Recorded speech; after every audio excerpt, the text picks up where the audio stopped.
Good morning, and welcome to the 17th commencement of the Kentucky College of Osteopathic Medicine. This is a very special occasion in the lives of our students, their families, the university, and the thousands of families these graduates will serve.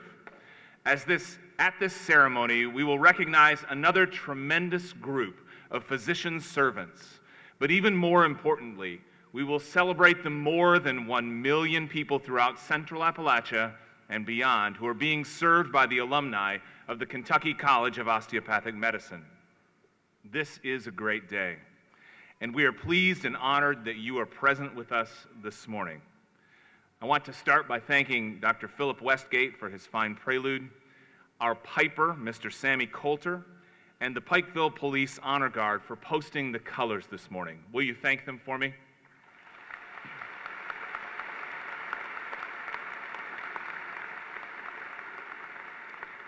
At this time, I would like to invite Brittany Calais Annable to come to the stage and lead us in our invocation. Brittany.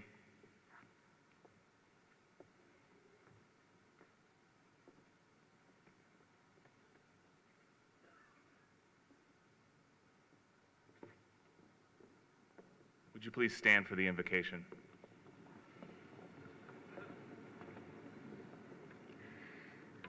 Please bow your heads to pray. Dear Heavenly Father, thank you for the opportunity for us to come together today as a community and as a school to celebrate the accomplishments of all the wonderful future physicians we have here today. We have all worked very hard to get to this moment. I pray you let us not forget why we became doctors. Bless, guide, and protect us as we leave here today and begin our individual missions in our chosen fields. Let us not lose the passion that we discovered when we first started out, but instead, let us be continually rejuvenated with lifelong learning. I pray you bless each future patient that will be touched by these physicians and allow them to see the love and compassion each graduate here possesses. Lord, please help the families with us here today and bless them and keep them safe as they journey back home. Thank you for allowing them to celebrate this joyous occasion with us. We also want to thank you for each teacher, advisor, and counselor that supported us and helped us to get to this stage. May they be truly blessed and know we are forever grateful. Please let us not forget those students who were not able to be with us today and keep their families close to your heart. Thank you for all the friendships that have grown among us here and allow us to continue to be a source of encouragement and support for one another. Allow our words and actions to continue to inspire and heal those around us. It's in your name we pray. Amen.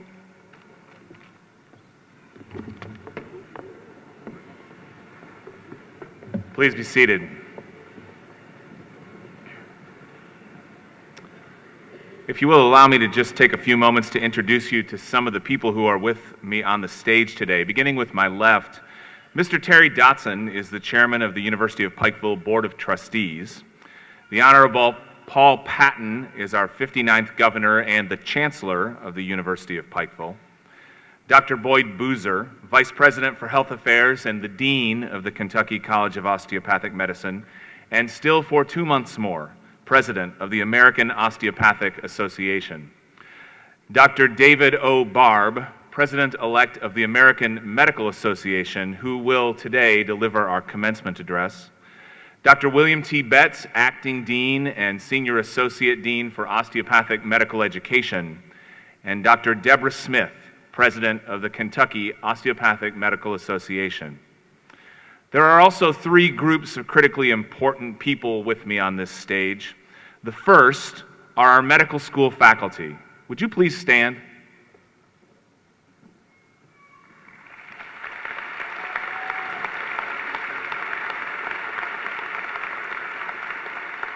Thank you. Without their educational prowess, we wouldn't be seated here today. The second are a few of our clinical faculty. Would you please stand?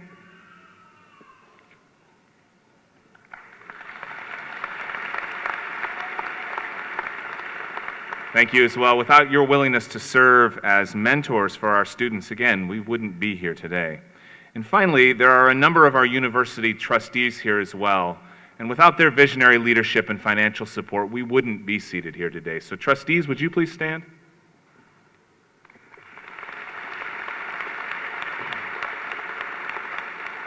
Thank you. Finally, there are just a few more people I would like to recognize. Mr. Bill Owens is here, and he is President Emeritus. I'm not sure where Bill was seated, but Bill, would you stand? Oh, there he is, up there. Bill was president of Pikeville College when the medical school was started 20 years ago, and I think that's a significant event. He's here to celebrate with you today, and thank you, Bill, for coming. I appreciate you. Also, I would like to recognize, we have a couple of our undergraduate deans and our university provost, Dr. Lori Worth, there with us today. And of course, for me personally, the most important individual in the room is my wife, Kay. So Kay, would you please stand?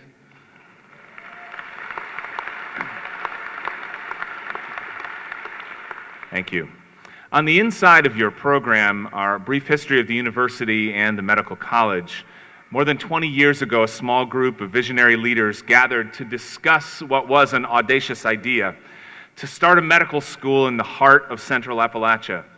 This achievement would not have been met without the investment of time, talent, and treasure from people throughout this region.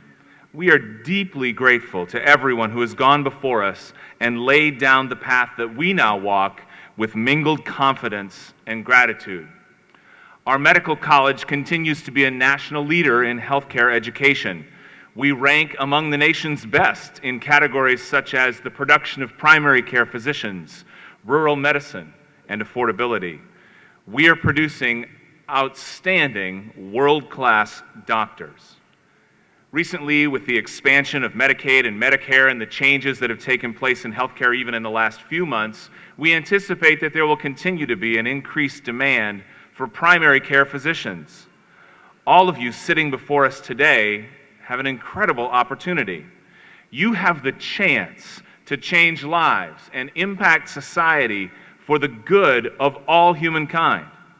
So, after your many sleepless nights preparing for block exams, clinical rotations, gross anatomy labs, board exams, and yes, after thousands of heavily caffeinated cups of coffee, you are ready. An important part of this ceremony that will take place will be the hooding of our new physicians. What is the significance of this process? The academic hood was originally a functional garment worn to shield the head of the scholar from the elements. In the English tradition, it has developed into an often bright and decorative garment worn only on special occasions. But the tradition of the hood can be traced back to biblical times. In the Old Testament, the prophet Elijah passed on to his student Elisha his mantle, or hood, and with it, the ability to serve both God and man. In the modern world, the hood projects a distinguished image. It has different colors representing the degree and the college. The velvet lining denotes the discipline of the degree. For example, these hoods have green, which represents medicine. It is also lined with two silk colors that represent the college or the university that grants the degree. Black and orange are the colors of the University of Pikeville. We bestow these hoods on these graduates with pride and trust that they will treasure them and wear them on special occasions in the future. I would like at this time to recognize some very special people who had a strong hand in molding our graduates as caring, responsible people long before they arrived at the university. Would the graduating students' parents please stand and be acknowledged?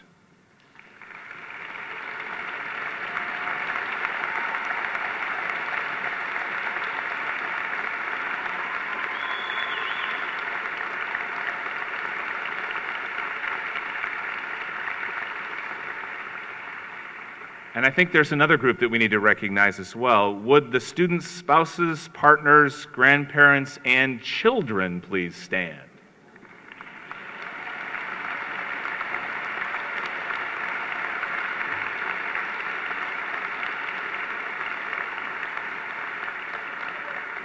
We know that your parents formed you, and we know that those with whom you live have actually endured with you. And so we are grateful for the sacrifices that are made and the reward that will come. I know you're proud, you deserve to be. We are equally proud of all of our young graduates. And now, it's my honor to introduce to you Dr. Boyd Boozer, Vice President for Health Affairs and Dean of the Kentucky College of Osteopathic Medicine.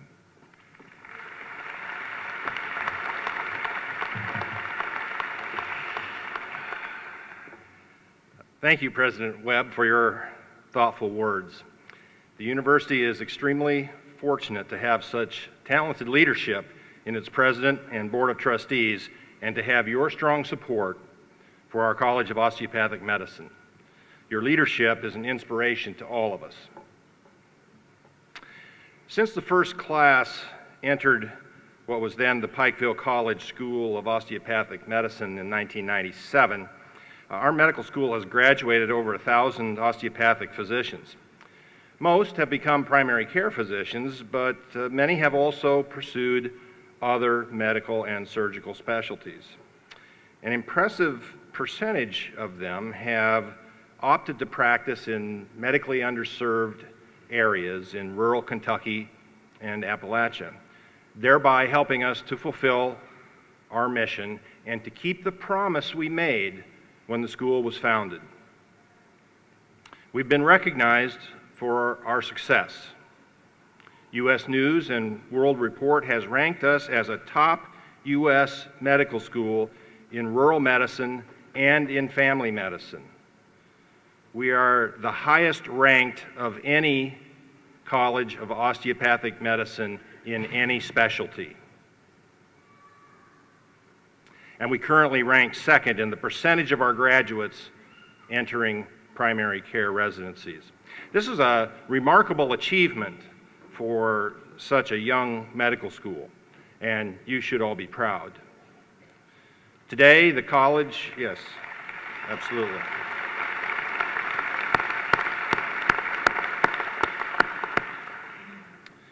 Today, the college will award 120 Doctor of Osteopathic Medicine degrees.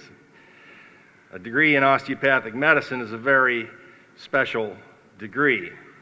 Our profession was established in the 19th century by Andrew Taylor Still, a visionary Midwestern physician.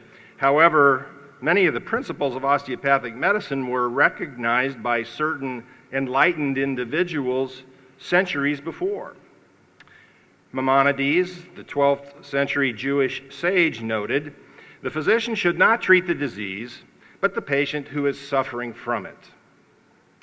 Much more recently, the famous physician Albert Schweitzer suggested, "We doctors do nothing, we only help and encourage the doctor within." Encouraging the doctor within is, in essence, the osteopathic ethic and philosophy. My hope is that the important medical and scientific knowledge you have learned here will be added to your observations, mental, spiritual, and physical, in your treatment of the patient as a whole person. Through your osteopathic education, you have learned that taking the time to listen and learn about the whole patient can affect true healing more than simply treating a disease. I believe that each of you here today understands this philosophy and will leave here to become successful physicians from underserved areas such as rural Kentucky and Appalachia to the highly populated cities of the world. You have committed yourselves to making the world a healthier place for others. So take your hard-earned degree and go out and do something great. And never forget, a degree in osteopathic medicine is much more than the accumulation of years of hard work or a fancy piece of parchment. It's a covenant, a pledge to respond deeply to not only the medical needs of your patients, but to their entirety as human beings. We hope your deep commitment to service will bring you personal happiness and professional fulfillment. And now I'd like to welcome Governor Patton to the stage to introduce our commencement speaker.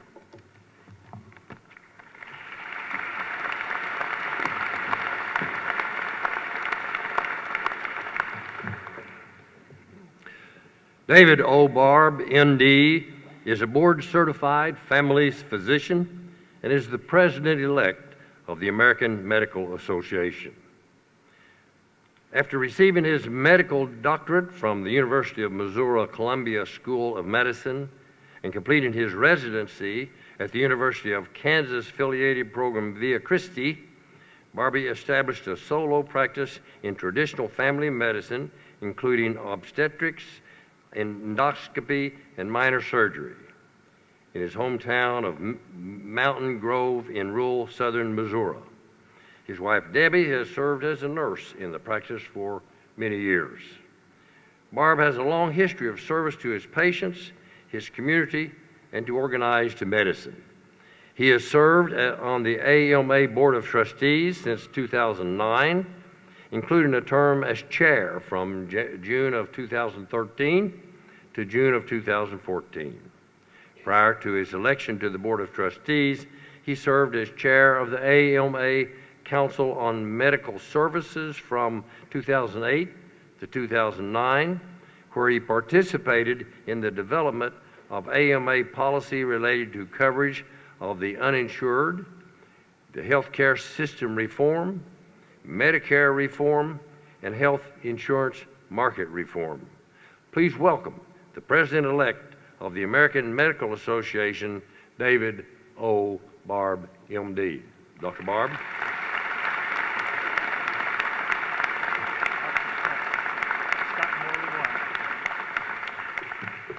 Good morning.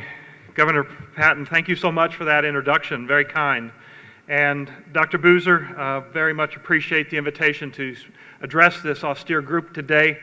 Dr. Boozer and I actually met kind of by coincidence about 5 years ago at a national technical meeting, and we were having dinner at that meeting, and I simply sat down at the table, and little did I know who I was sitting by, and he and I struck up a conversation, and we have realized that we were both in the leadership of our respective organizations and might actually be coming through a higher leadership track together, and we're able to remain in contact through that connection.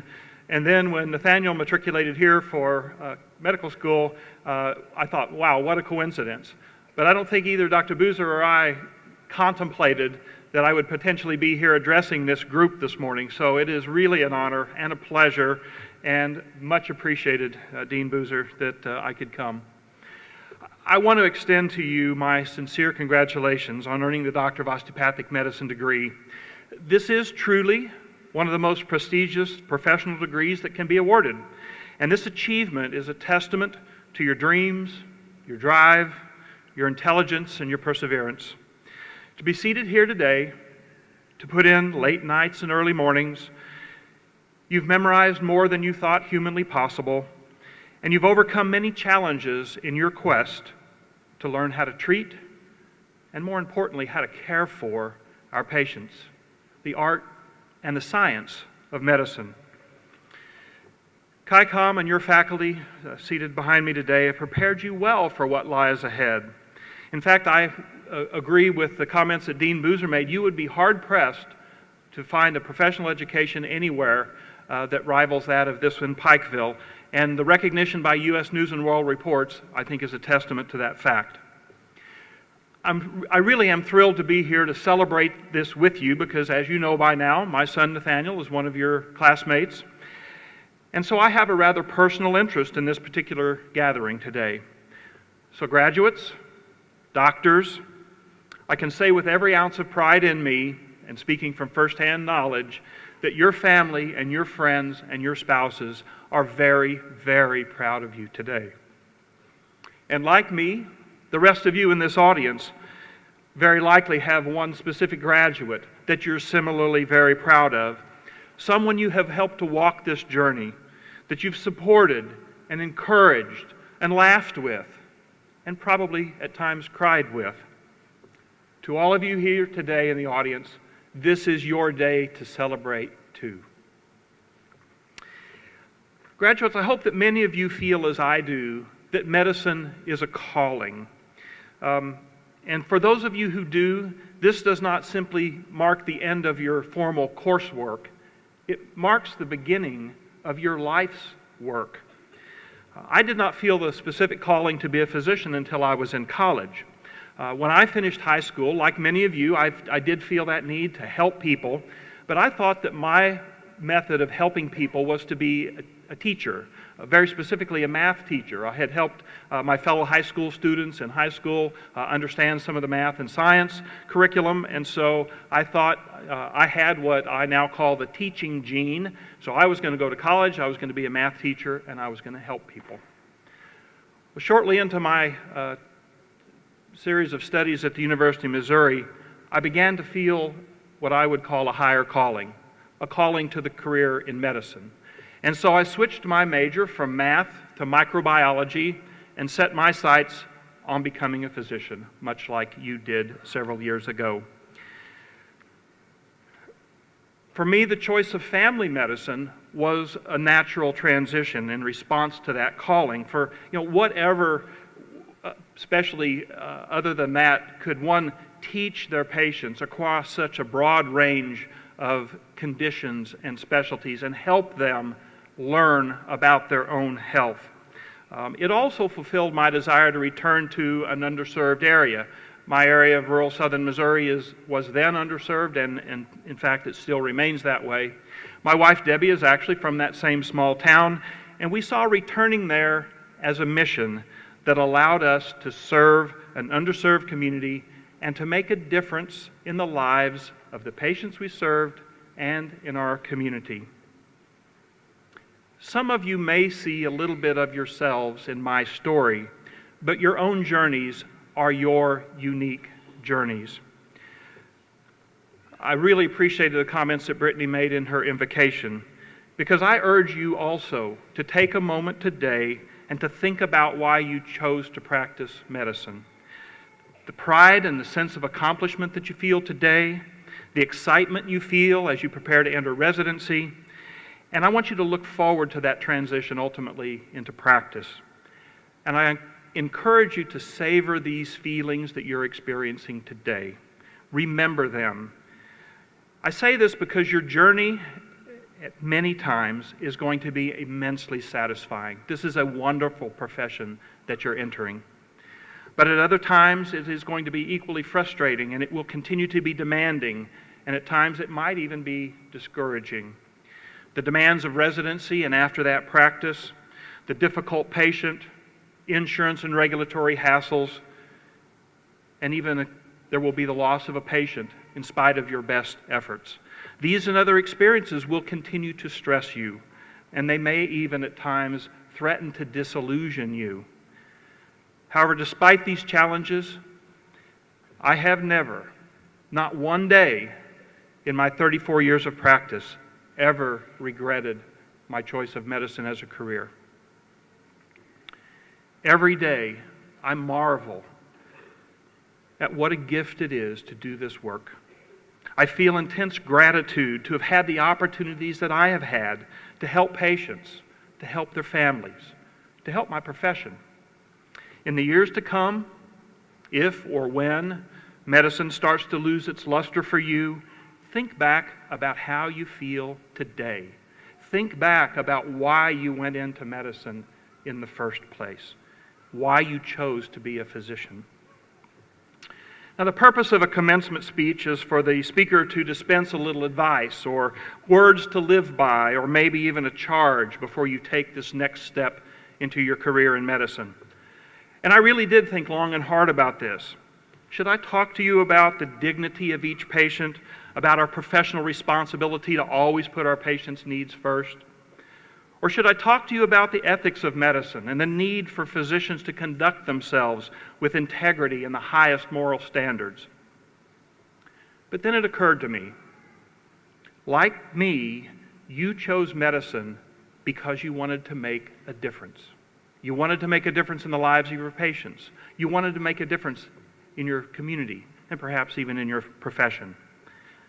So I thought, what can I tell you that will guarantee that you will be successful in carrying out your desire to help, your desire to make a difference? I knew then what I had to talk about today. Dean Boozer, in his remarks at the banquet last night, kind of hinted at this. Ladies and gentlemen, doctors, like it or not, as physicians, you are or will be leaders. What do I mean by that? It is based on your status as the most highly trained and highly skilled member of the healthcare team. Your patients will look to you to lead their care. The other members of the healthcare team will look to you for leadership. Your practice or group or hospital will need your leadership. And even your communities will look to you for leadership in the community. So the question is not whether you are or will be a leader. As a physician, you are a leader. My challenge to you comes in the form of a question, though. You're a leader. What kind of leader will you be? Leadership is less about a title or a position, and much, much more about the influence you have in whatever setting you find yourself in. Irrespective of your position at any stage of your professional lives, even this next year as your first year in internship or residency, each of you will have others, and I dare say many others, that will look to you for leadership. Leadership also does not mean understanding everything or controlling everything, and it is certainly not about authority.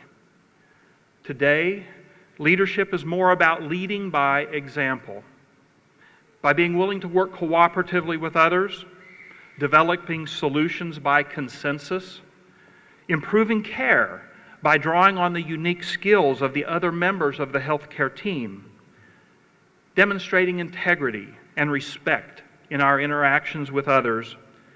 And it's about having a positive impact in whatever setting we're in. And I think this is why it is critical that you recognize right now, today, on your graduation day, how important your role as a physician leader will be. Physician leadership is most important and in fact required in three areas. I'm going to touch on them briefly. With our patients, within our practices, and within our profession. So I want to look at the leadership and the physician-patient relationship for just a minute.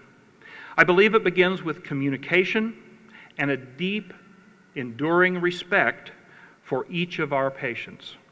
To paraphrase Teddy Roosevelt, a saying that you may have heard before, your patients don't care how much you know until they know how much you care.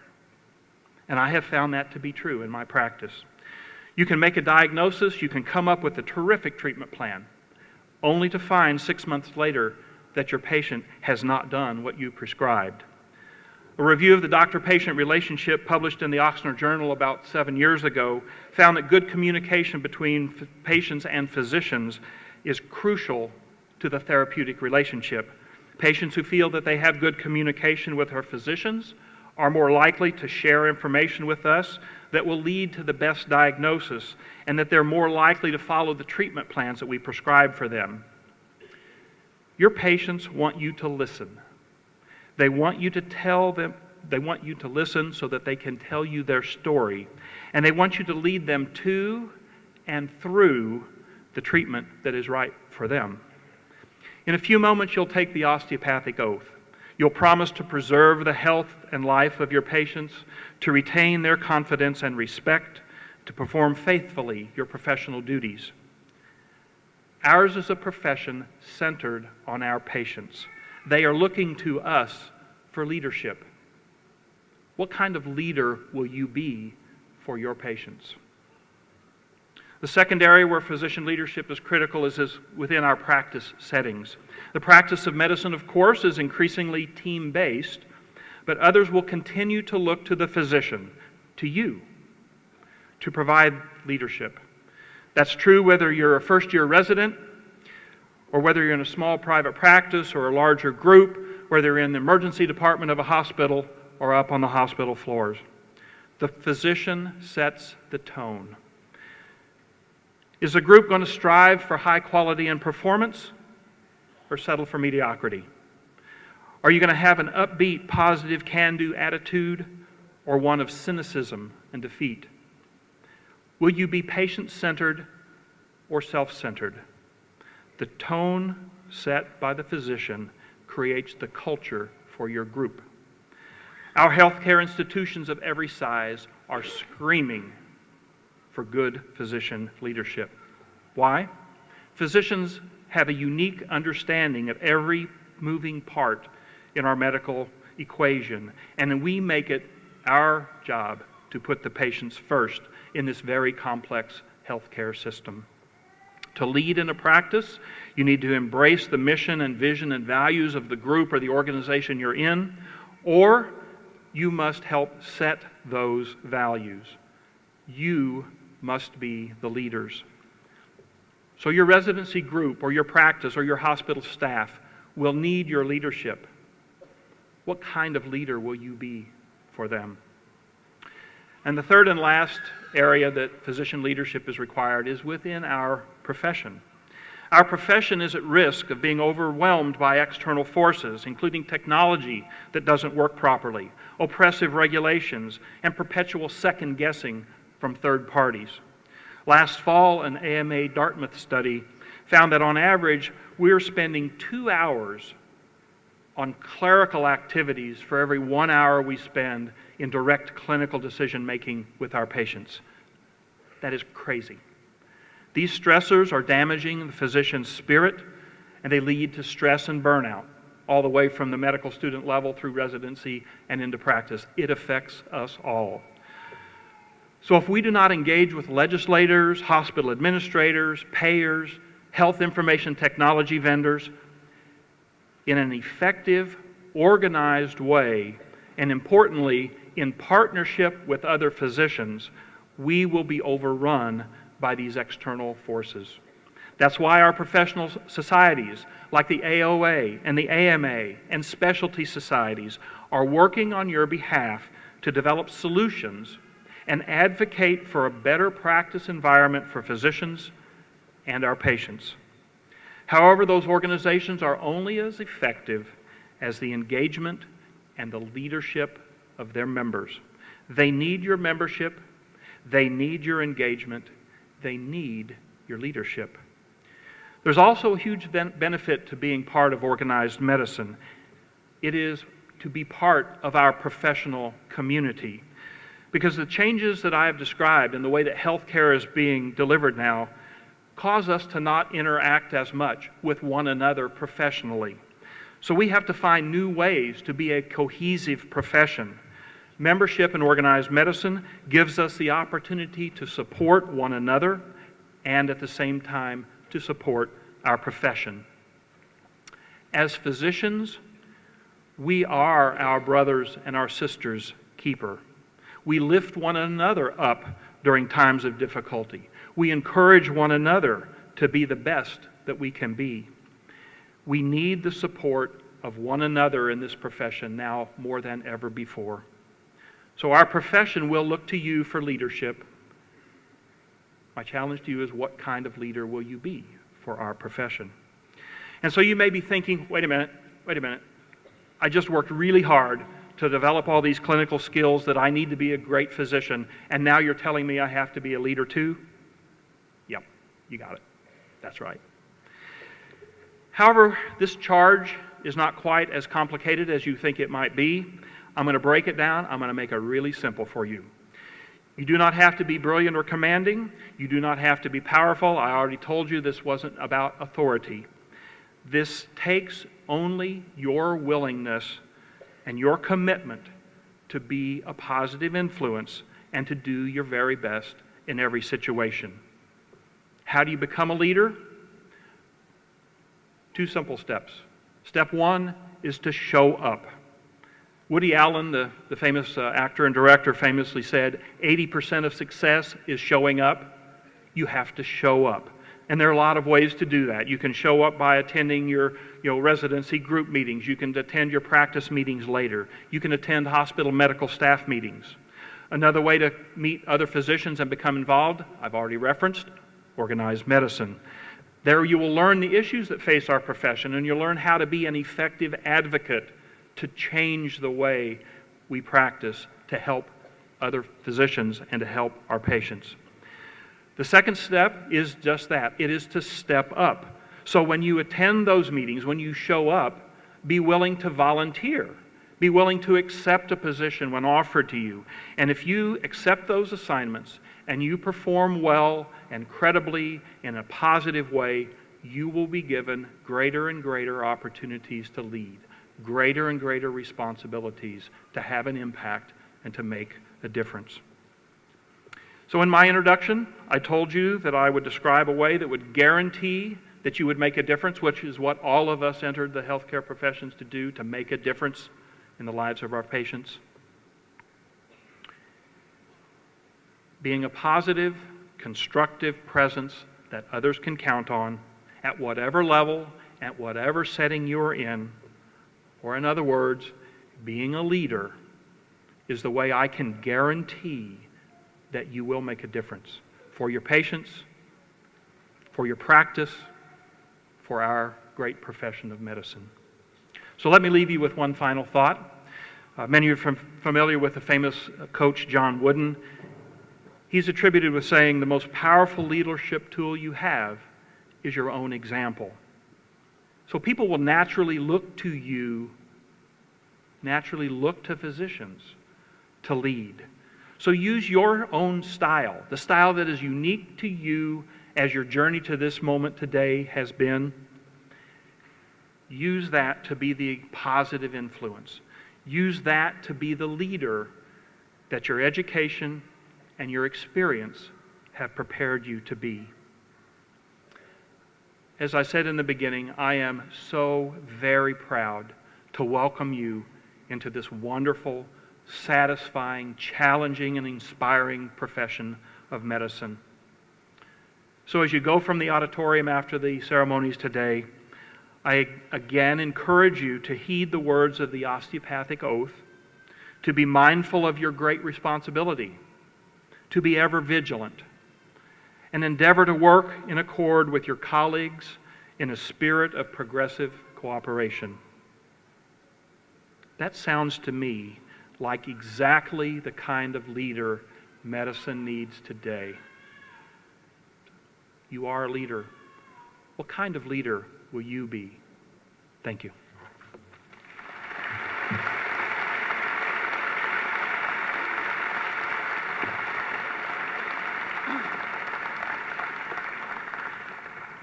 Thank you, Dr. Barb. Show up, step up, lead. Those are wonderful words of advice. President Webb, as Dean of the Kentucky College of Osteopathic Medicine, I have the honor to present to you Dr. David O. Barb, candidate for the honorary degree, Doctor of Sciences. Very good. You've heard this inspirational message, and it's obvious that Dr. Barb is worthy of this recognition. It is for his long record of service to the profession of medicine and to the patients they serve that we acknowledge him here today.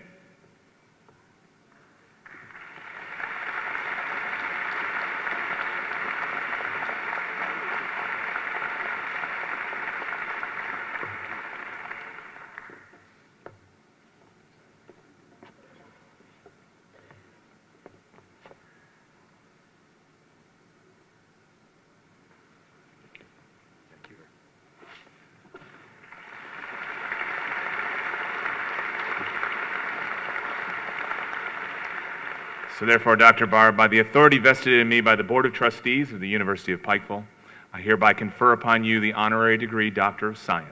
Congratulations.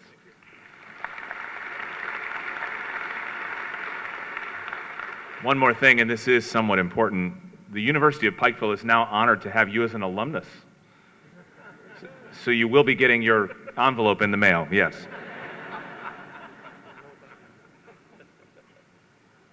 For the Doctor of Osteopathic Medicine degree, please rise. Mr. President, I have the honor to present to you the members of the class of 2017 who are candidates for this degree. I hereby certify that these candidates have met all of the requirements established by the faculty for the degree which the university awards, and have been recommended by the faculty and approved by the Board of Trustees. The candidates are now ready to receive their degrees. Then, by the authority vested in me by the Board of Trustees of the University of Pikeville, I hereby confer upon each of you the degree Doctor of Osteopathic Medicine, together with all the rights, privileges, and responsibilities appertaining thereto. You are now officially graduates of the Kentucky College of Osteopathic Medicine. Congratulations.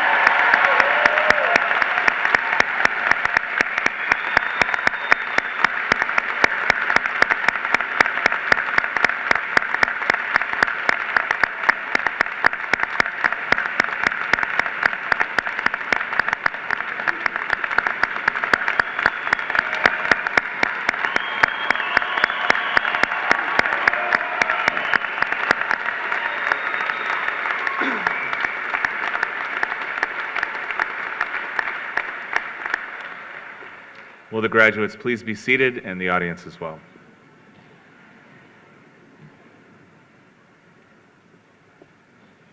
Will the students awarded the degree of Doctor of Osteopathic Medicine please come to the stage?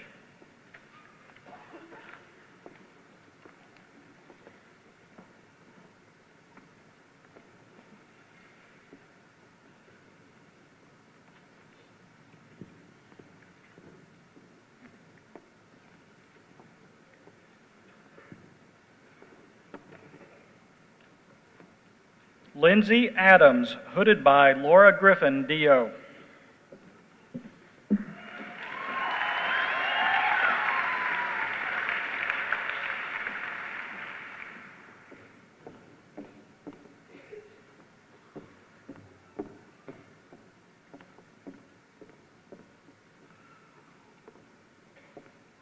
Rebecca Jo Adams, hooded by Michael Carnes, D.O.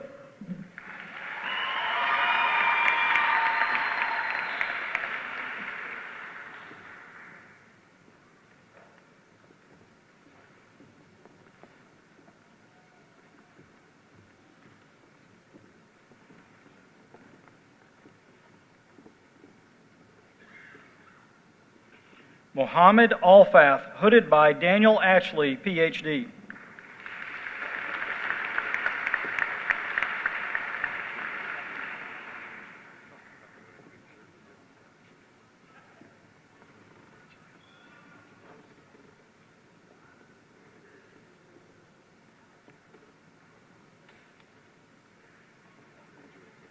Brittany Calais Annable, hooded by Josh Crum, D.O.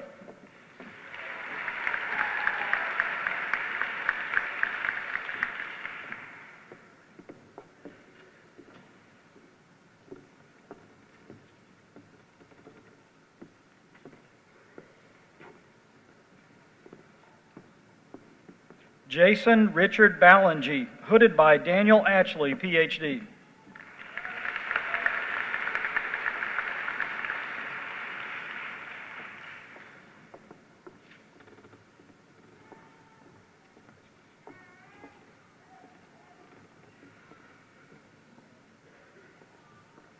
Nathaniel Oren Barb, hooded by David O. Barb, M.D.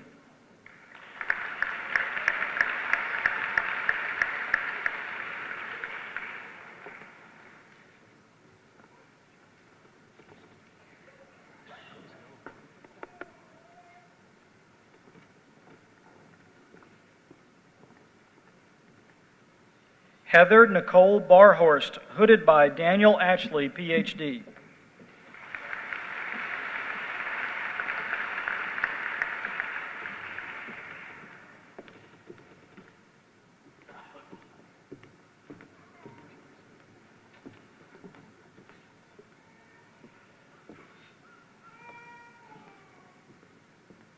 Aaron Joseph Barnes, hooded by Dirk Curry, D.O.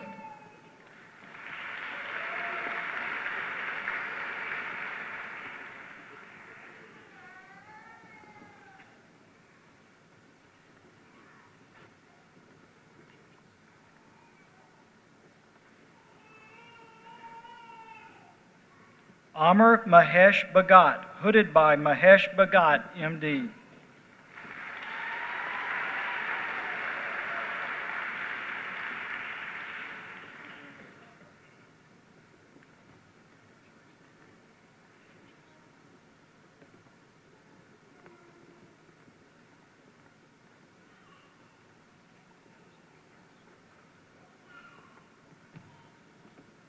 Christopher Paul Bondick, hooded by Josh Crum, DO.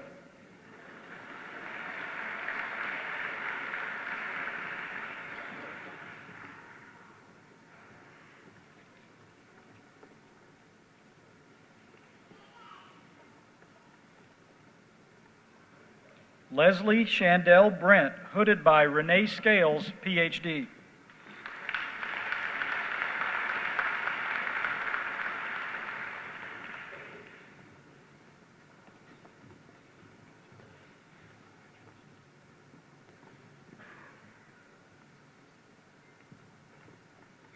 Ryan Mitchell Brink, hooded by Laura Griffin, DO.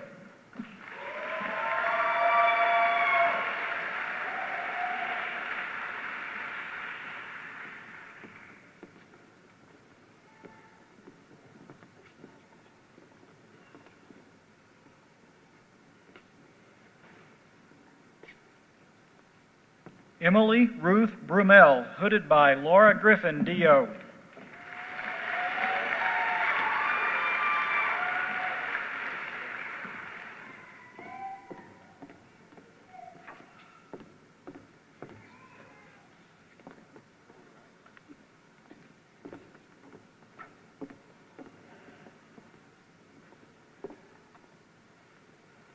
Caitlin Elizabeth Bullard, hooded by Josh Crum, DO.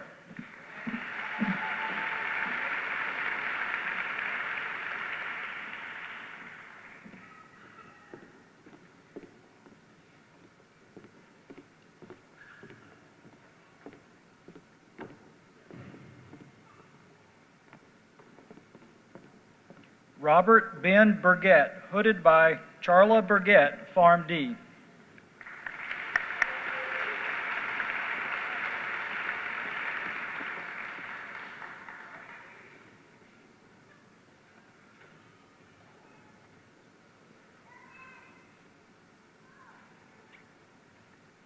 Andrew James Burnett, hooded by Daniel Ashley, PhD.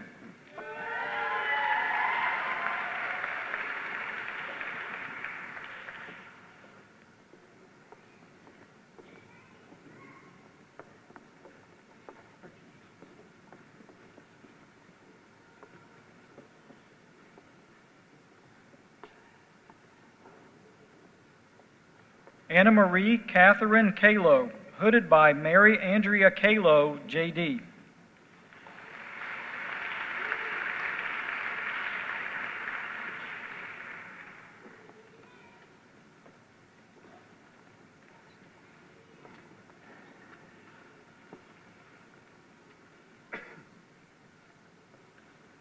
Brian Joseph Chafin, hooded by Nathan Waddle, JD.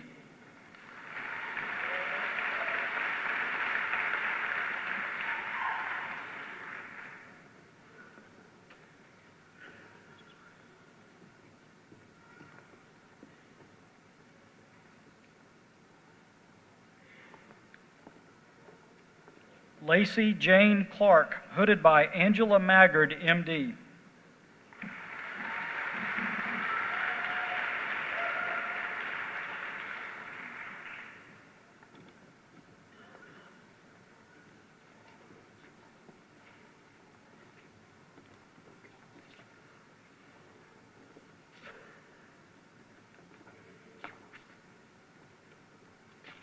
Rachel A. Courtney, hooded by Josh Crum, DO.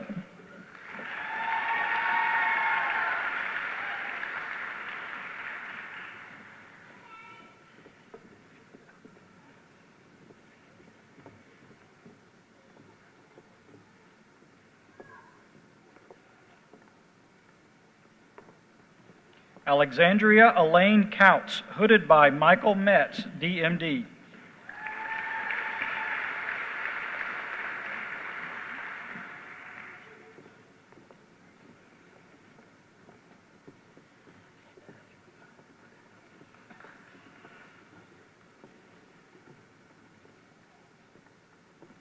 Robert W. Cousins, hooded by Daniel Ashley, Ph.D.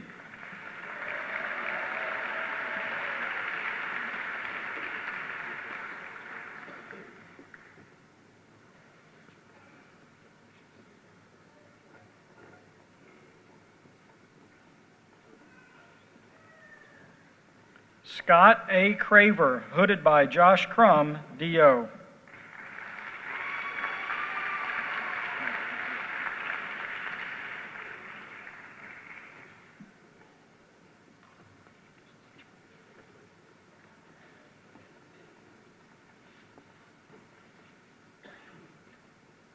Courtney Robin Dahl, hooded by Daniel Ashley, Ph.D.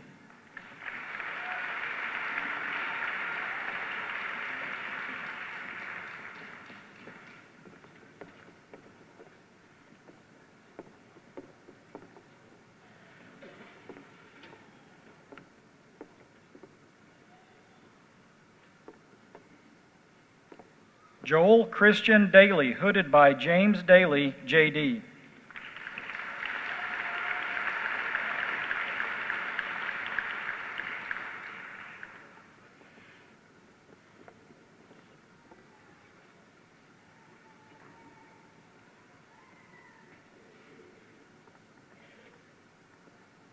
Diego Herlaclio Di Carvalho, hooded by Elia Herlaclio Doya, M.D.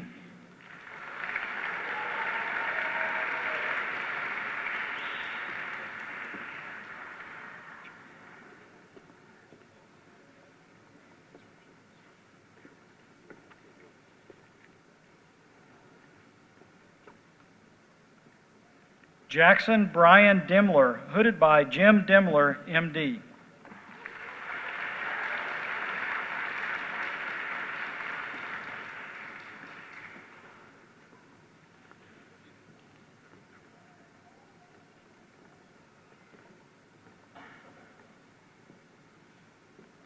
Adriano Michael Duran, hooded by Renee Scales, Ph.D.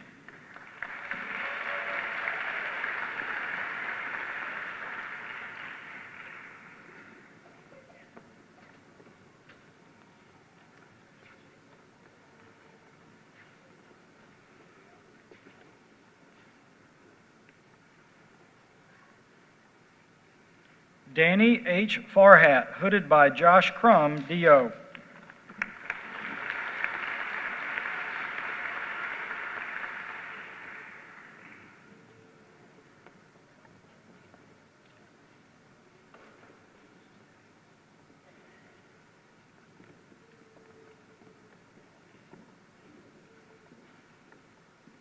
Rachel Lynn Feinauer, hooded by Daniel Ashley, Ph.D.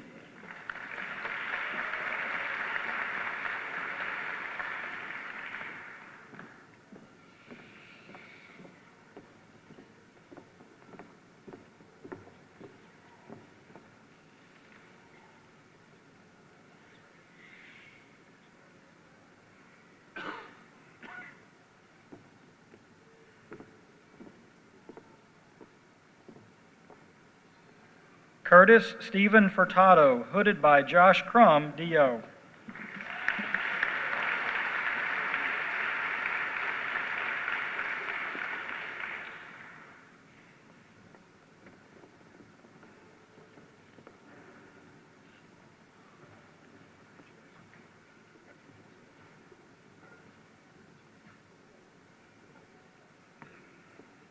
Anna Marie Elizabeth Goldstein, hooded by Laura Griffin, D.O.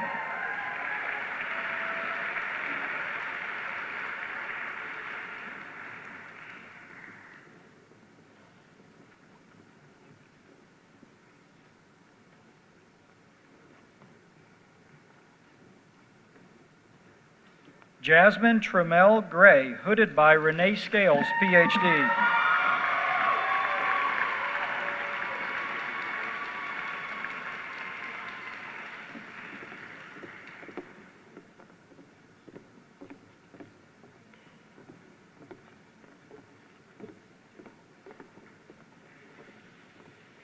William Lee Gray, hooded by Josh Crum, D.O.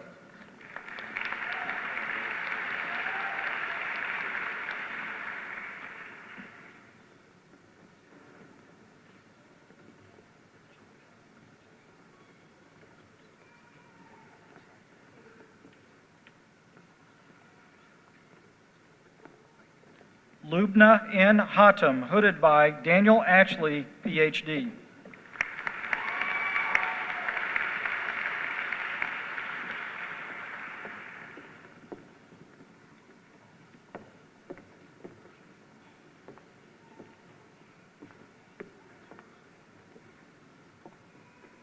Ashley Marie Heron, hooded by Josh Crum, D.O.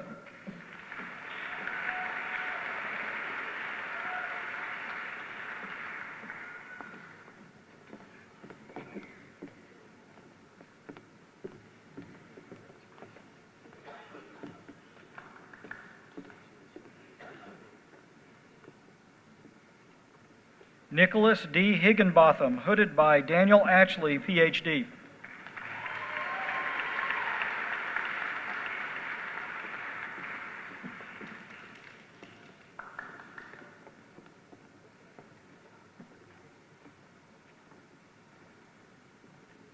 Samuel Boyd Hilton, hooded by Josh Crum, D.O.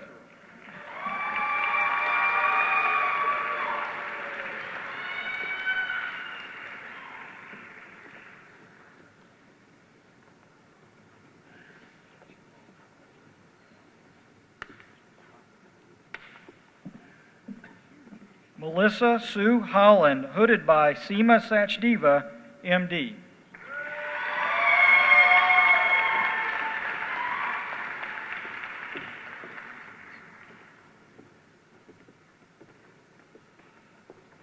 Christopher Martin Housden, hooded by Elise Hogan, J.D.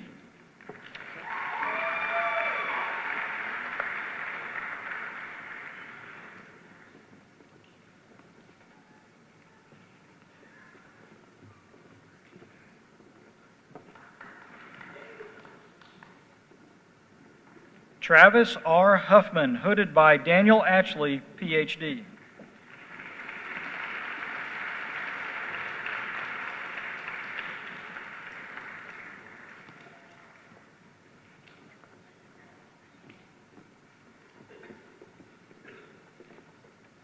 Muhammad A. Ishmael, hooded by Josh Crum, D.O.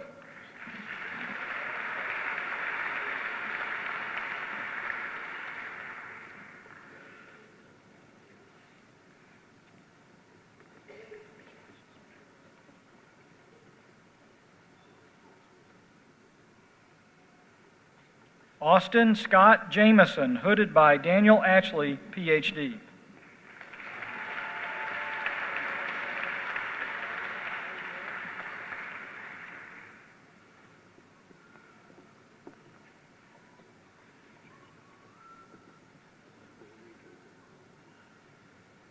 Colby Jordan Jones, hooded by Parker Banks, D.O.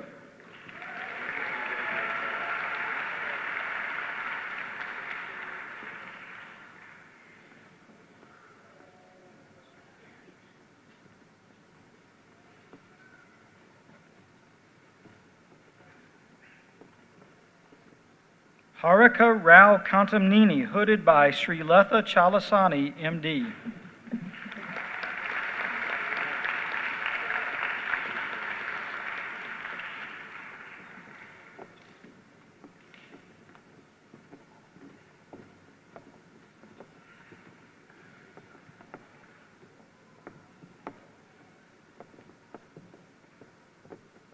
Kristen Brooke Kendrick, hooded by Daniel Ashley, Ph.D.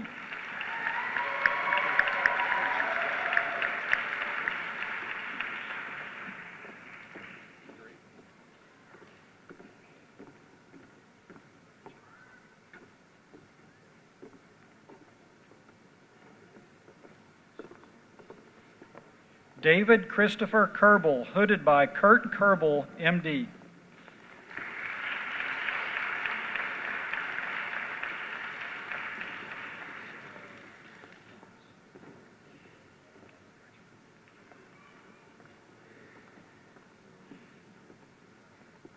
Erica Alexandra Kettlehut, hooded by Brett Kettlehut, M.D.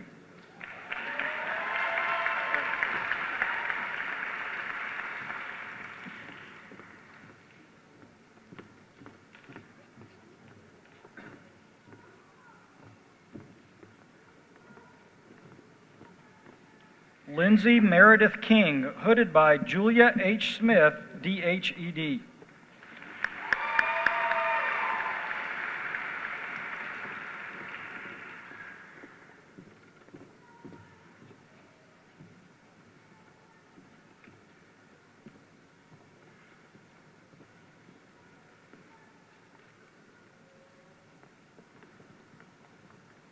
Melissa Ray Koner, hooded by Laura Griffin, DO.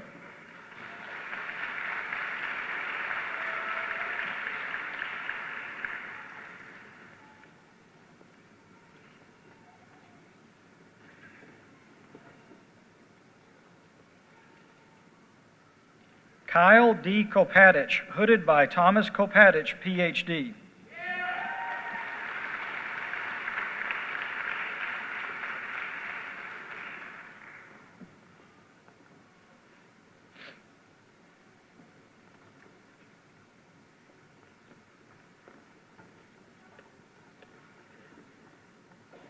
Cody Reagan Lane, hooded by Daniel Ashley, PhD.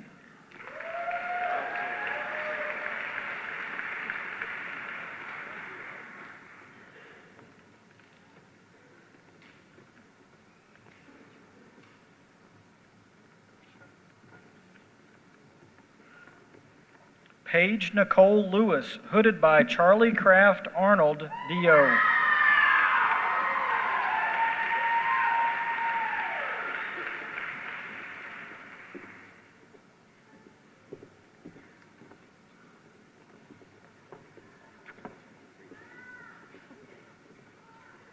Anne Elizabeth Libert, hooded by Josh Crum, DO.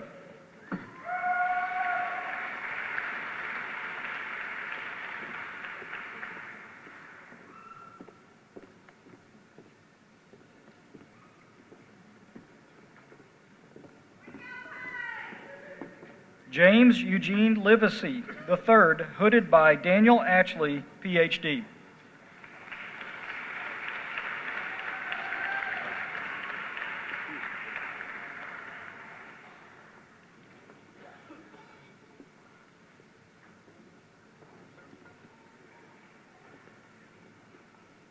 Joni Lee Ma, hooded by Josh Crum, DO.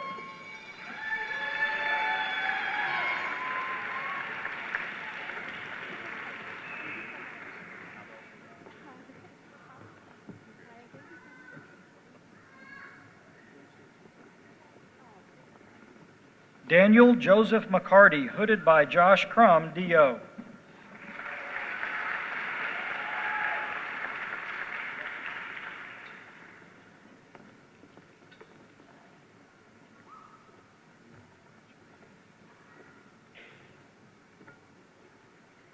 Lauren R. McGraw, hooded by Daniel Ashley, PhD.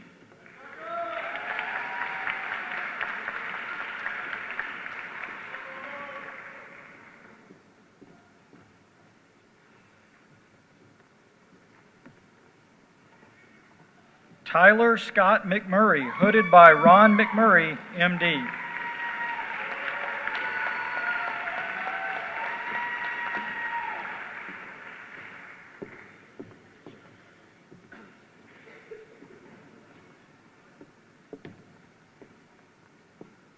Courtney Marie McNeil, hooded by Mara Kazabowski, DPT.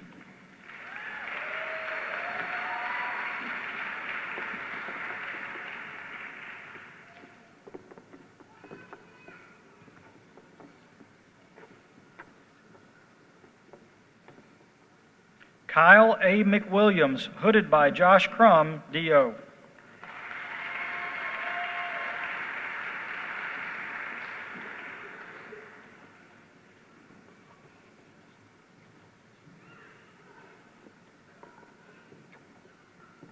Christopher James McGargle, hooded by Daniel Ashley, PhD.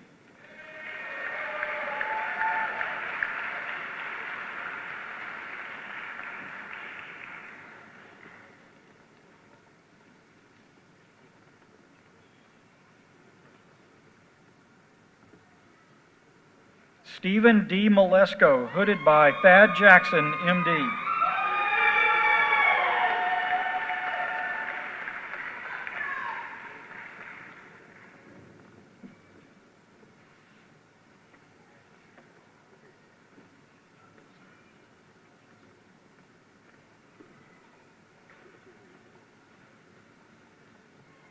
Jamie Lee Miller, hooded by Michael J. Miller, MD.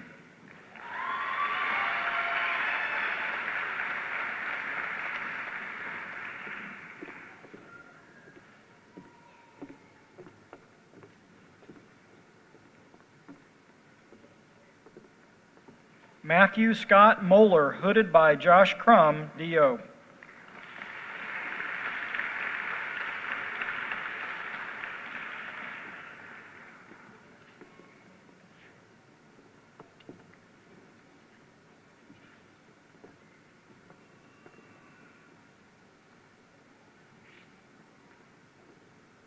David L. Napier II, hooded by Daniel Atchley, PhD.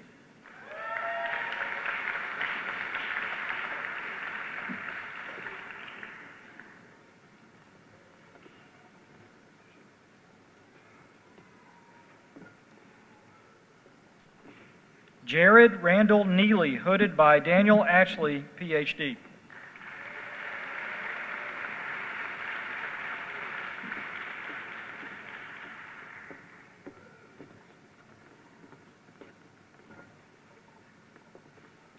Lillian J. Ing, hooded by Josh Crum, DO.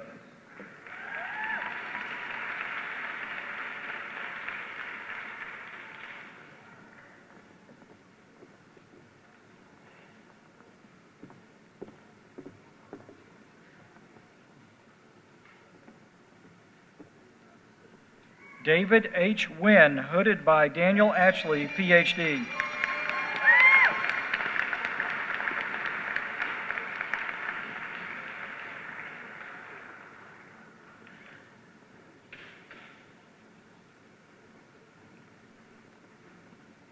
Mimi Twee Wynn, hooded by Maria L. Walker, MD.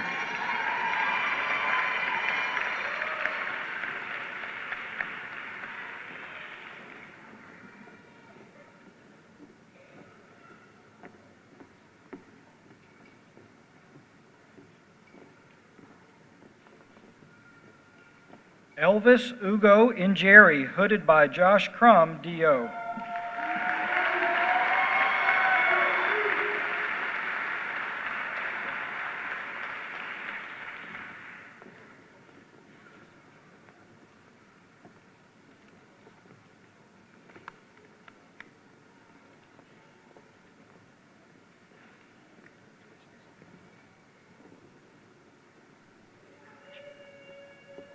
Erin Marie O'Neill, hooded by Josh Crum, DO.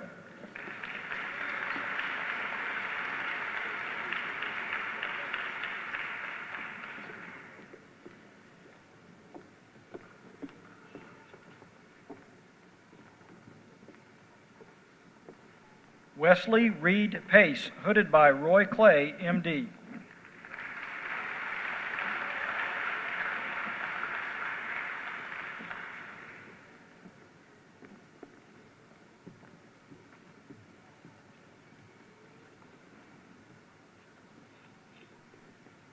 Caitlin Collins Panter, hooded by Twana Hatton, DO.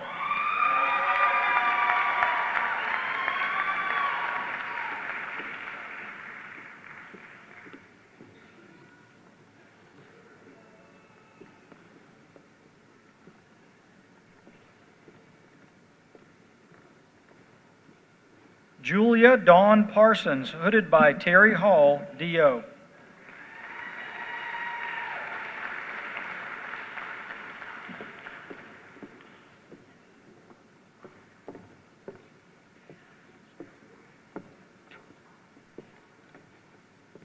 Mark Ansel Peacock, hooded by Mark D. Peacock, MD.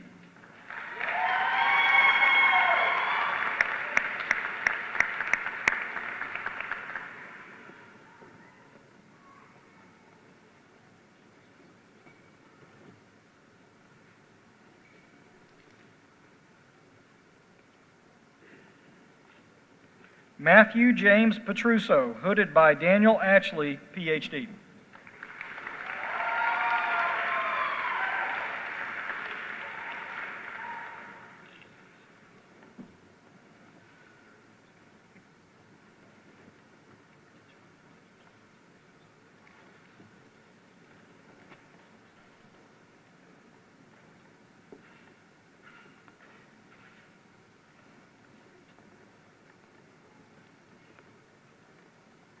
Molly Elizabeth Peverata, hooded by Philip Thomas Peverata, MD.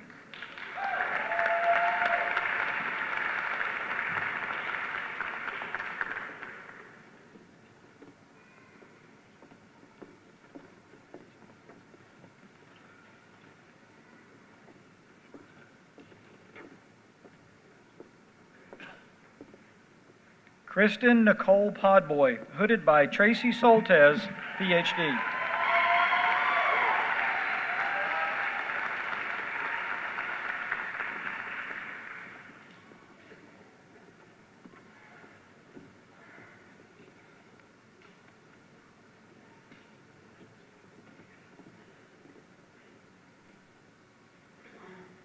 Andrew M. Pollard, hooded by Kurt J. Palazzo, MD.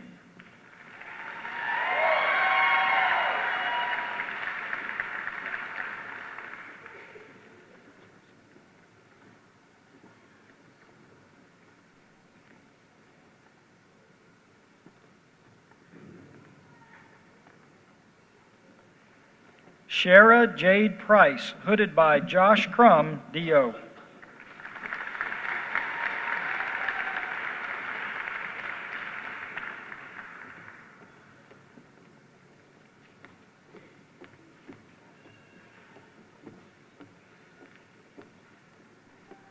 Nadir Rana, hooded by Daniel Ashley, PhD.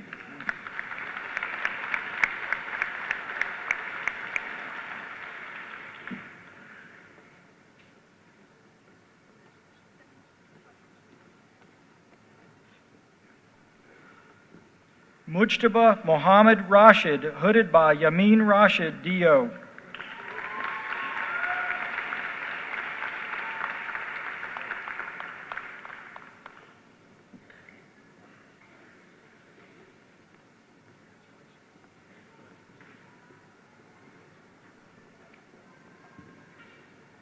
Nicole Jean Rex, hooded by Elise Anderson, DO.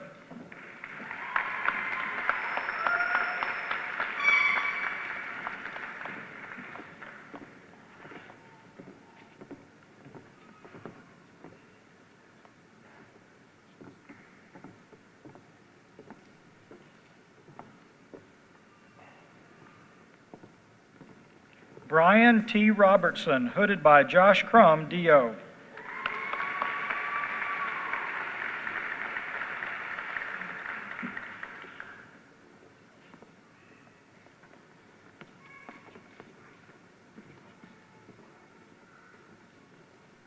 Yazin George Saba, hooded by Josh Crum, DO.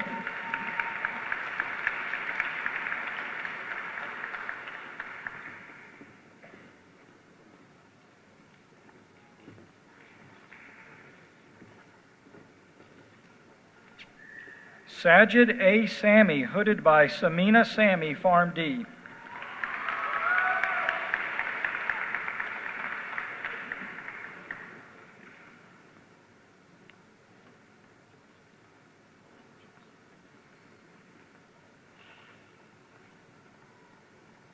Farhad Sanadi, hooded by Dirk Curry, DO.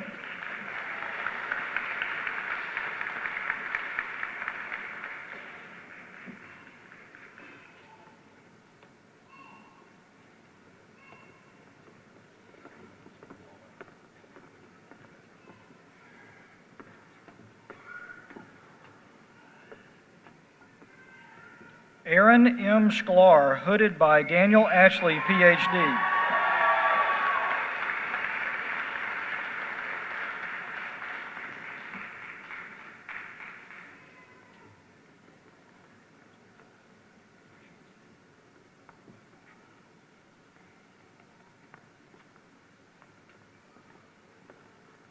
Emily Marie Scott, hooded by Chris Santorini, MD.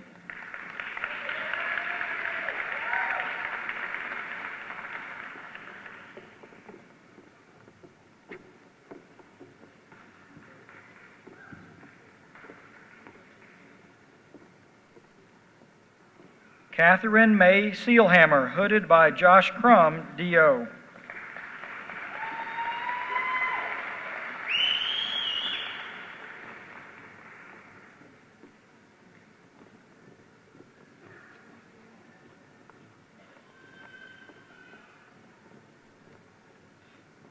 Sean Joseph Sester, hooded by Daniel Ashley, Ph.D.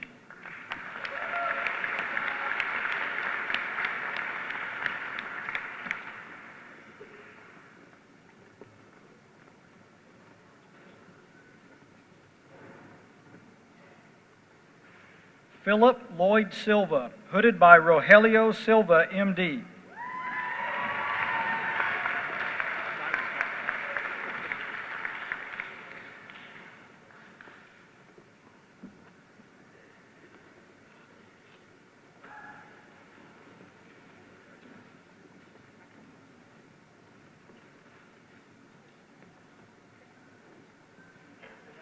Elizabeth Nicole Sylvie, hooded by Antoinette Justice, D.O.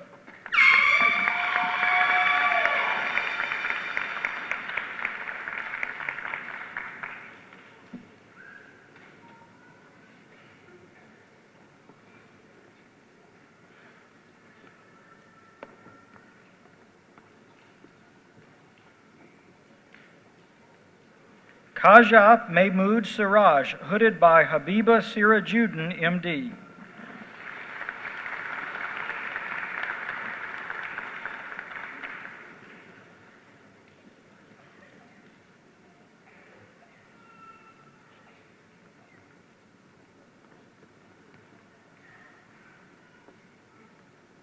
Heather Leanne Snyder, hooded by Timothy Harry Snyder, J.D.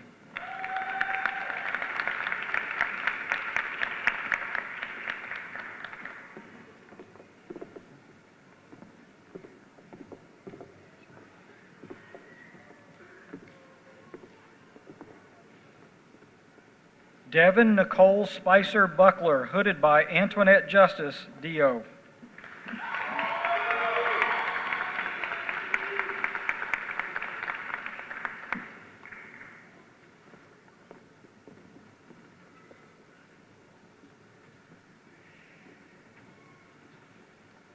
Benjamin Joseph Stillman, hooded by Josh Crum, D.O.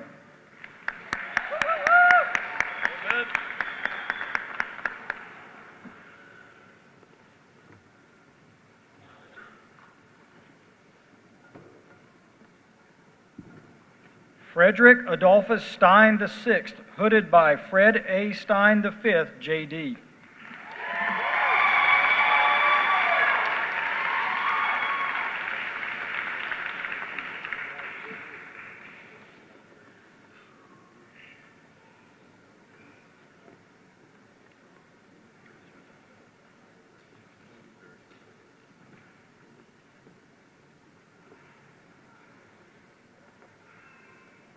Joshua Edward Strunk, hooded by Daniel Ashley, Ph.D.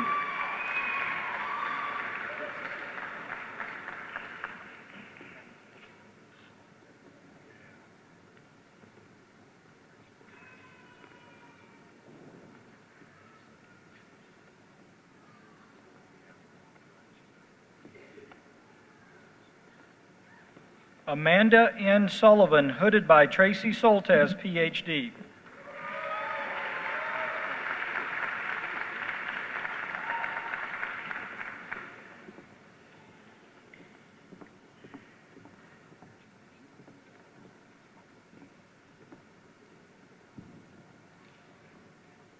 Adam J. Swiger, hooded by Josh Crum, D.O.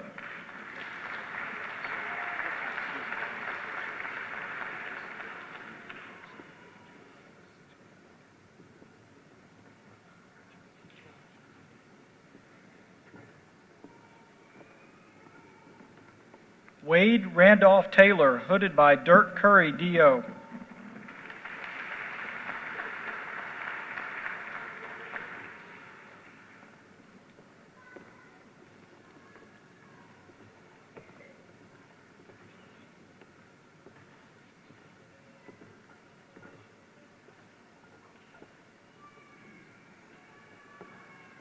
Waitman L. Taylor, hooded by Dirk Curry, D.O.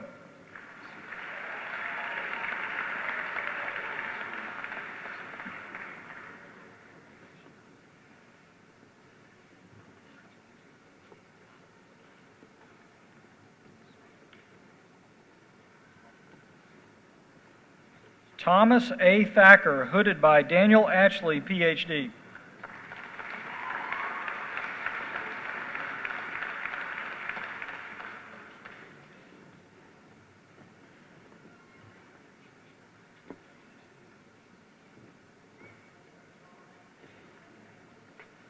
Bria Danielle Thomas, hooded by Josh Crum, D.O.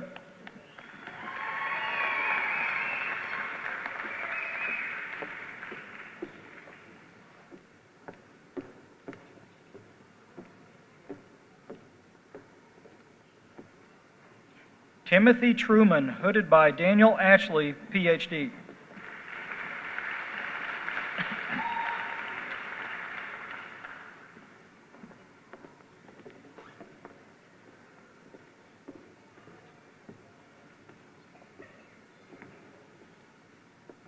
Autumn Suzanne Vanover, hooded by Linda Dunatov, EDD.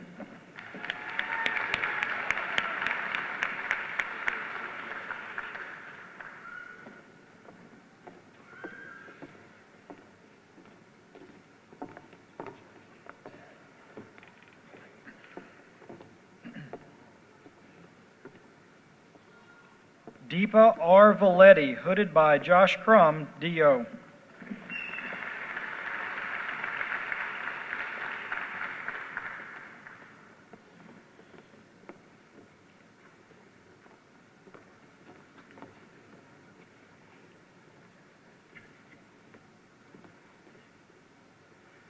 Brittany Ann Voris, hooded by Daniel Ashley, Ph.D.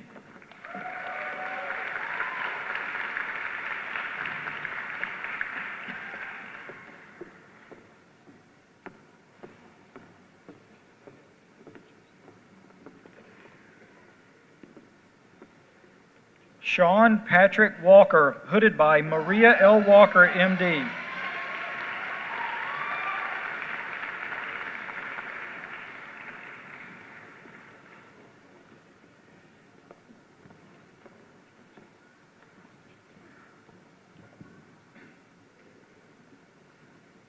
Jonathan Mark Walrath, hooded by John Colston, D.O.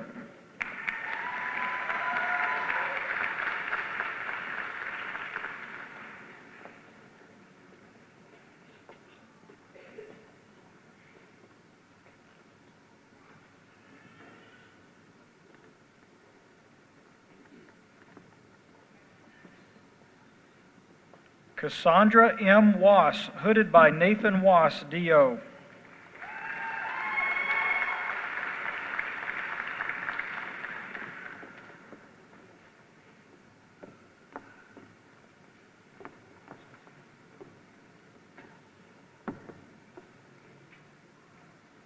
Allie Grace Whitley, hooded by Senator Robin L. Webb, J.D.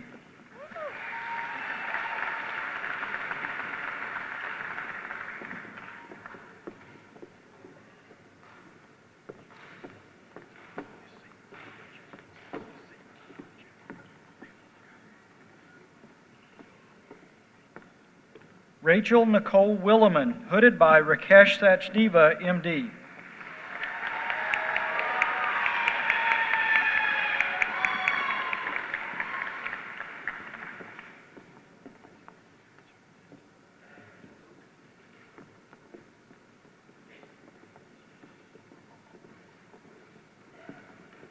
Caroline Morris Wolverton, hooded by Captain Brian Daniel Morris, Psi D.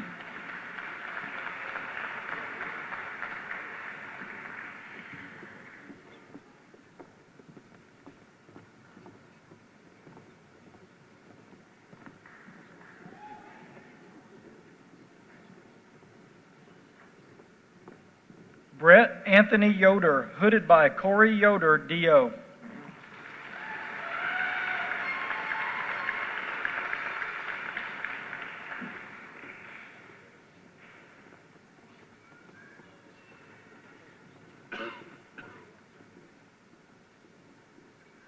Ramona Lachelle Smith Young, hooded by Renee Scales, Ph.D.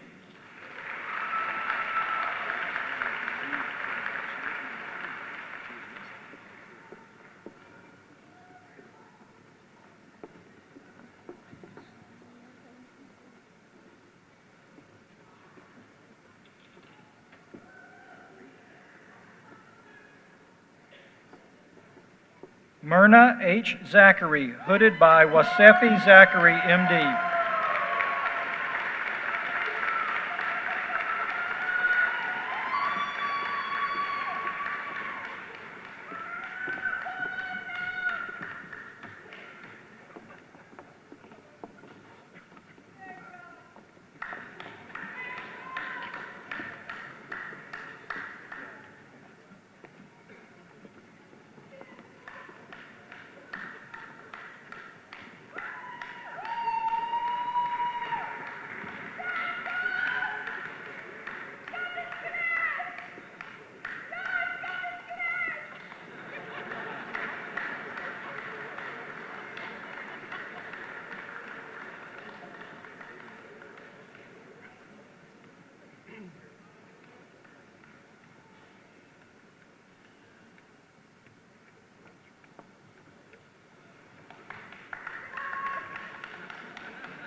If you don't mind, I'd like to take the liberty of asking the audience to give the graduates a round of applause.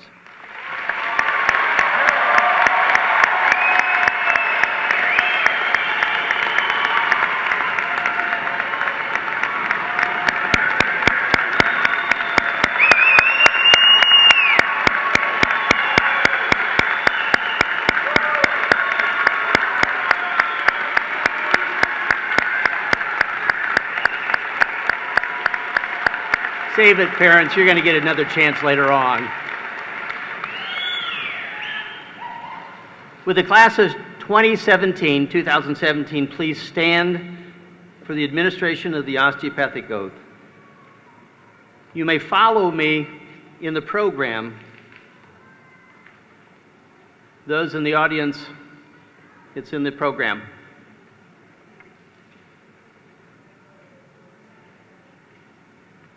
We all settled? Let's begin. I do hereby affirm my loyalty to the profession I am about to enter.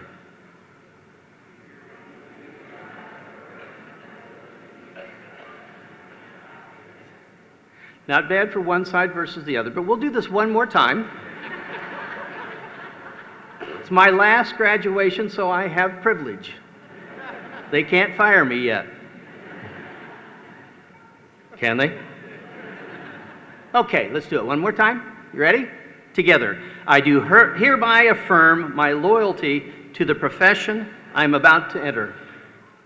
I will be mindful always of my great responsibility to have well life for the patients, to retain their confidence and respect both as physician and a friend, who will guard their secrets with scrupulous honor and fidelity, to perform faithfully my professional duties, to employ those recognized methods of treatment consistent with good judgment and with my skill and ability, keeping in mind always nature's laws and the body's inherent capacity for recovery.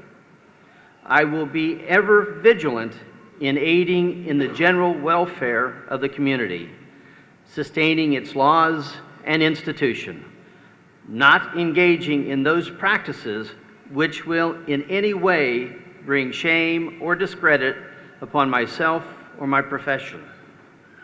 I will give no drugs for deadly purposes to any person, though it may be asked of me. I will endeavor to work in accord with my colleagues in a spirit of progressive cooperation, and never by word or by act cast imputations upon them or their rightful practices. I will look with respect and esteem upon all of those who have taught me my art. To my college, I will be loyal and strive always for its best interests and for the interest of the students who will come after me.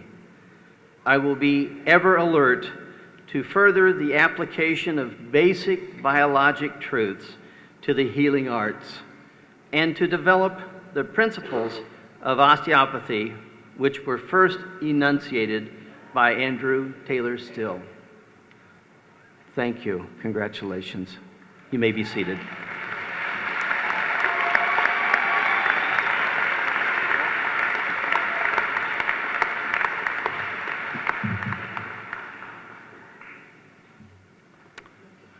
Now that you've gotten comfortable, please rise.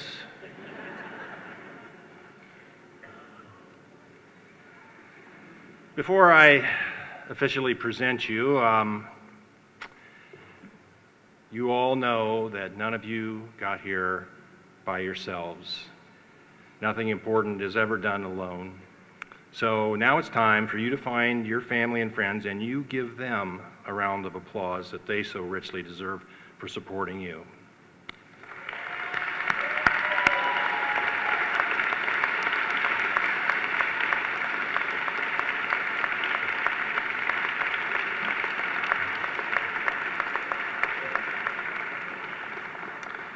Thank you. Please remain standing.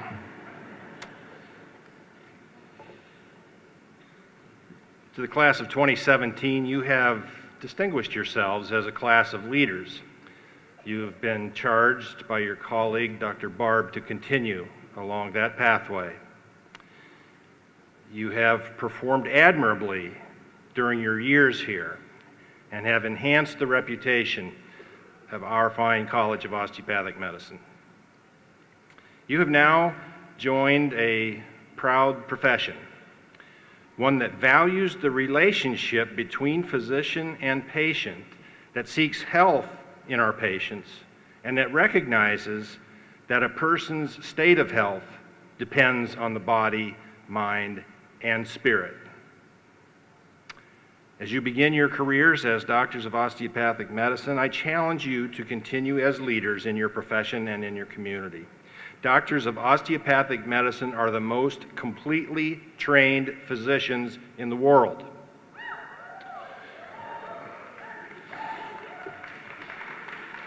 It's true. Be true and loyal to your school, remembering that this school gave you a chance to realize your dreams. You may be leaving us physically, but you will always be a part of our family. Take pride in your accomplishments.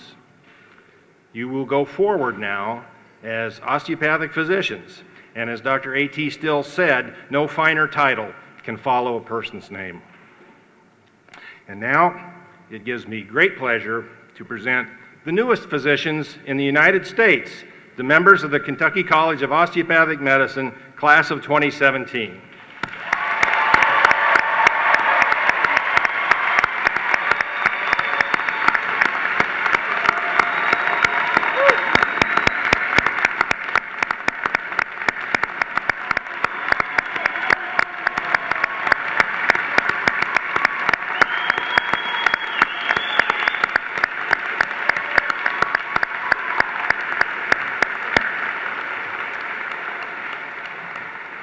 You may be seated.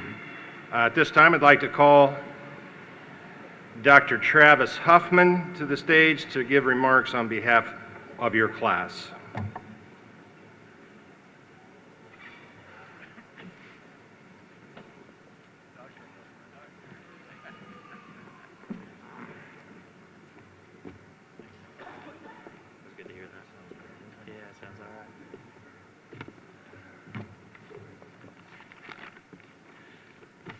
What is up, team?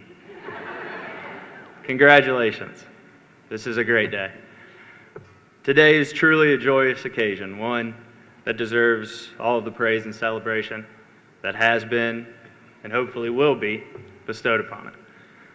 As most of you already know, it took 20 or more years of formal education for us to reach this milestone. Over that period of time, we have sat through thousands of hours of lectures, taken hundreds of exams, pulled countless all-nighters, and burned through multiple coffee pots. We have gone to work for free, a setup that still needs to be reconsidered, but that is just my opinion. We donated our time by volunteering to community service. donated our weekends to studying, and forfeited precious time away from those that we love and care about.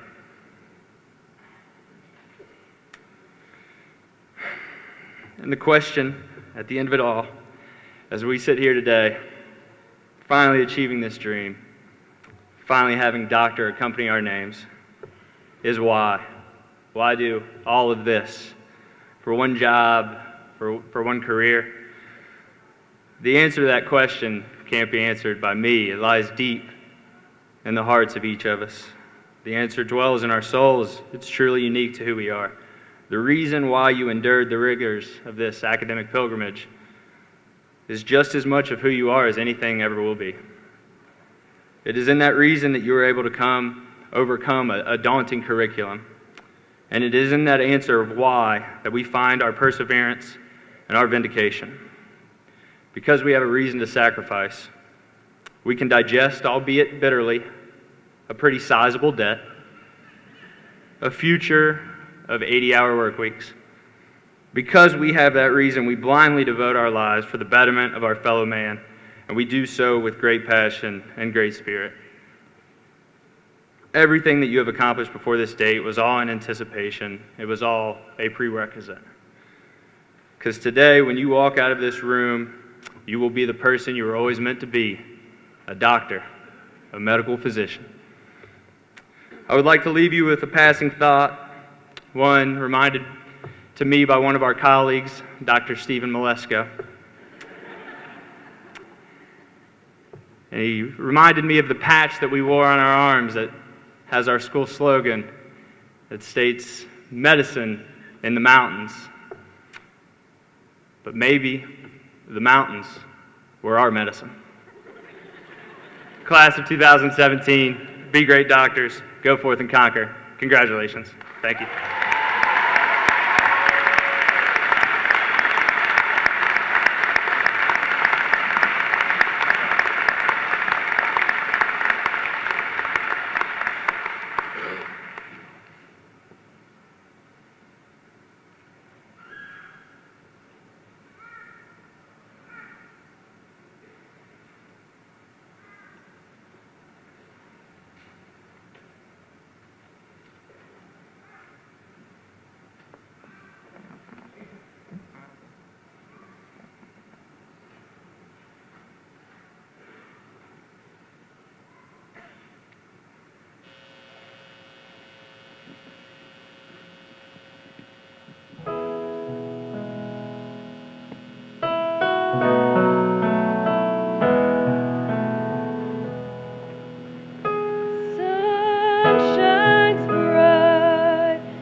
Kentucky home, go far away.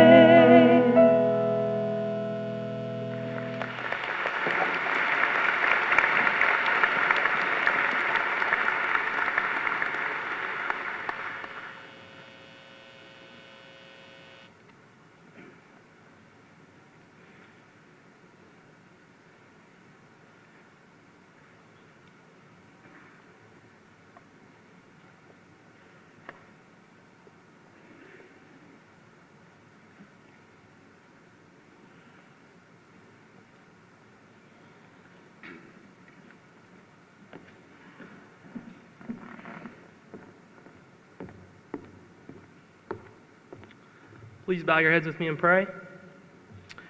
Dear Heavenly Father, as we leave to go our separate ways, I pray that we treasure all that we have learned here and that we treasure all the friendships we've made.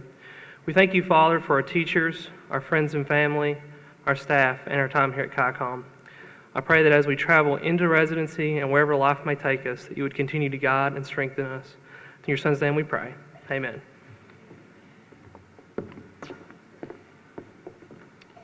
I want to thank Kelly Arnett and Nicole Pennington, whose names were inadvertently omitted from the program, for their wonderful rendition of Old Kentucky Home. Thank you.